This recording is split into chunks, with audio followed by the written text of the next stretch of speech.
Druhý deň 8. hracieho týždňa poznačil duel koordinátorov Juraja Nechaja z týmu Šťastné Slony a Martina Boreckého z týmu Tučiaky. Šťastné Slony oslabené o takmer polku týmu nastúpili do zápasu s odhodlaním. Napriek tomu bola preváha na strane Tučiakov, ktorí postupne od 4. minúte začali strieľať jeden gól za druhým a celkovo predvádzali veľmi peknú kombinačnú hru. Záverečný stav 1-9 hovorí jasne v prospech týmu Tučiakov. Obaja koordinátori Martin Borecký a Juraj Nechaj poskytli svoje stanovisko k zápasu. Pôvodná taktika znela zamknúť Juraja na koordinátorskom byte a nepustiť ho celý prvý polčas. Nevyšlo, ale ani nebolo treba, lebo po prvom polčase vlastne bolo rozhodnuté. Veľmi nám ale uľahčilo našu situáciu neúčasť manželov Korčekovi, ktorých týmto pozdravujem. Ja by som k tomu povedal len toľko, že najlepší rád! Šťastné Slony nie sú zvyknuté hrať iba na 2/3 a lepší vyhral dneska, ale pýtam sa prečo.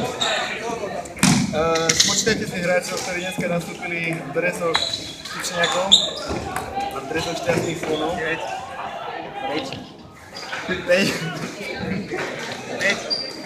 A tu je proste jasný znak, že Tučniaky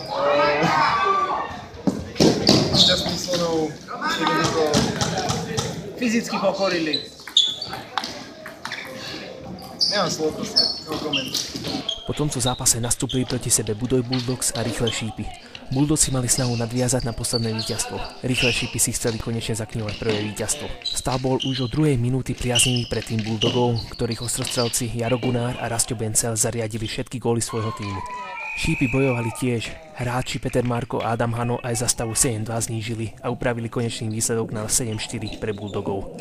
Posledný zápas celého týždňa medzi týmami Kladivá a Dinosaury Chladničke priniesol opäť raz vyrovnaný zápas plný skvelých akcií, bojovnosti, kombinácií a tiež aj skvelého fanklubu týmu Dinosaurov.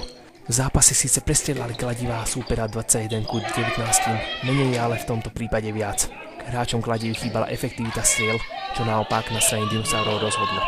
Výsledok 2-6 pre Dinosaury bol dosiahnutý aj vďaka druhému hráčovi týždňa Jurajovi Korcovi, ktorý v zápase zaznamenal hat-trick.